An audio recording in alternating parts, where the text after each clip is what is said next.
আজ সন্ধ্যাবেলা দিশানকে একটু বসিয়ে রাখার চেষ্টা করছিলাম, তো দেখছিলাম যে ও কী এই অ্যাক্টিভিটি যে করে। সেই কারণে ওকে বাবা চারদিক দিয়ে বালিশ দিয়ে রেখেছি, যাতে বসো না পিছন দিশা। দিকে ও পড়ে গেলে না লাগে। তো ওকে একটা খেলনা দিয়েছিলাম খেলার জন্য, আর খেলনাটা ও অনেকটা দূরে ছুঁড়ে ফেলে দিয়েছিল।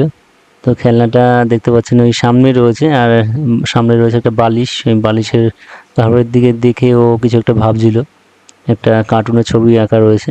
তো বালিশটার দিকে বারবার যাচ্ছে, আর ওর পাটা বারবার করে টানছিল। পায়ের প্রতিও একটা ওই ঝুমুরটা পরানো রয়েছে, তো পাটা ধরে অনেকবার টানাটানি করছে ও নিজের পা ধরে, যে কী রয়েছে এখানে, কেন এত আওয়াজ হচ্ছে।